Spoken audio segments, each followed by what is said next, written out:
Hi everybody, it's Tama Horror Lover here for the very last time. I'm here to say goodbye to YouTube and goodbye to my subscribers. It's been a crazy ride, but unfortunately my heart's just no longer in the AMV scene, and kind of in any scene in general.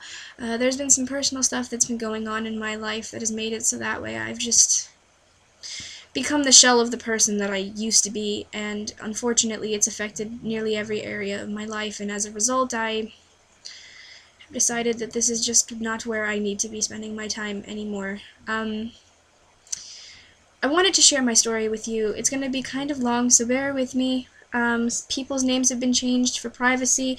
Also, I won't be giving out personal information as far as social media, @names, or Facebook pages, or whatever for the story I'm about to tell you. The only people that will be getting this information are the people involved, if they don't already have it. I have to be really quick, as I've found out through trying to record this before that my webcam caps me off at 8 minutes, and I don't want to make a video any longer than that, so here I go. Basically, I was with this guy who I'll call Anthony. Anthony and I had dated for a really long time, and I loved him to death. I still do. I'm very convinced that we were made for each other, and then I got involved with a friend from school who had started this fake Twitter account to get closer to this other girl that we both knew mutually. I had already met this account. I didn't know that it was a friend from school running it until a long time later, pretty much this September. Found it on her phone, confronted her about it, and she had pretty much asked me, can you copy and paste these messages and post them for me? Because our mutual friend, who I'll call Beth, is getting suspicious. And I very twistedly was like, oh, well, I'm helping a friend and I'm not really writing these messages, so it doesn't count as me, so whatever. Very bad move.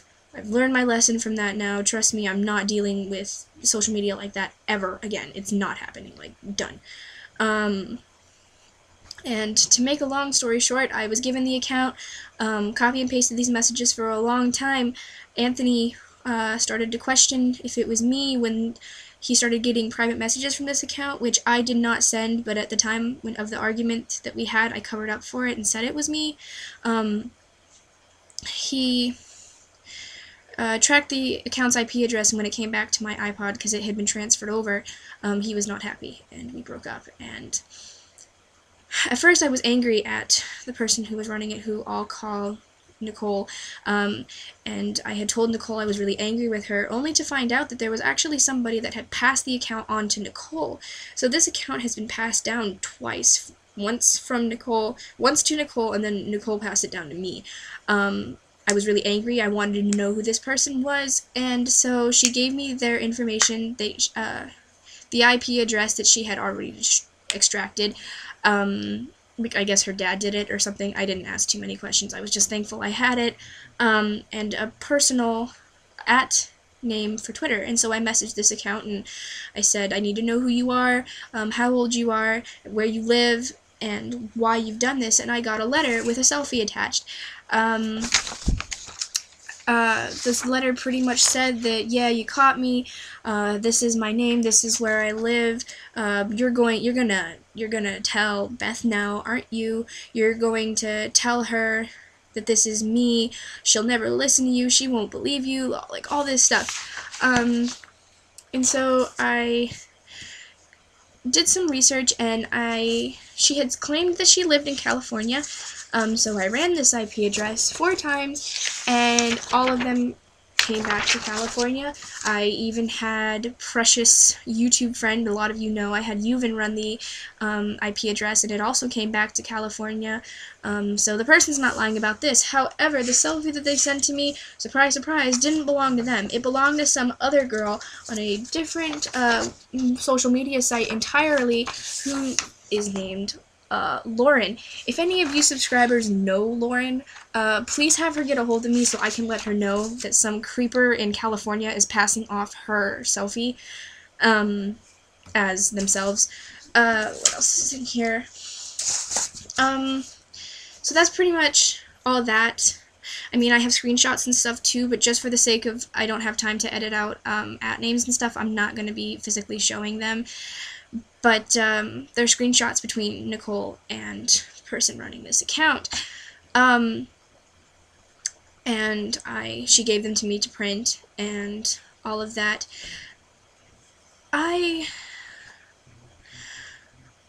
And so all of this kind of happened, and it really threw me for a loop, and I haven't had the chance to tell Anthony yet because he refuses to talk to me. I'm currently in the process with a pastor from the church that we met at to kind of find a way to sit down with him and talk to him about this stuff, obviously in more detail, but he kind of has refused up to this point. I'm dealing with that. The thing that is making me quit YouTube itself is I went through a long period of suicidal depression. I was very, very suicidal. I was totally planning to do it. There was one day where I had like set my mind to it, and I had let a friend of mine know, and he and I were talking, and I had said something along the lines of, I don't know, man, I really want to do it. And I have a screenshot right here, which I'll flash really quick so you can see it's a screenshot. Yeah. Who had gotten a hold of my mother and said, "You need to have a talk with your daughter because she's talking crazy. I'm a little worried and this is out of my hands. An adult needs to step in." My mom said, "Adults have stepped in. She is right now getting help," which at the time, yes, I was getting help. I was on the phone with my therapist and my doctor, and my mom and dad were staying with me in the room at all times. And she said, "Is there something I need to know?" And she said, "She's talking about suicide just a few minutes ago. Are you with her?" And my mom said, "Yes, I'm with her. Can you show me, please?" This is the part that throws me for a loop. My so-called friend said, "Well, she's talking about suicide and I'm not a part of this." My mom had said, "What do you mean?" And he said, "I'm done with this whole situation. You are aware of it. I've done my part. I've informed you as to what she told me." And that was the last thing that he had told any of us, my mom or me.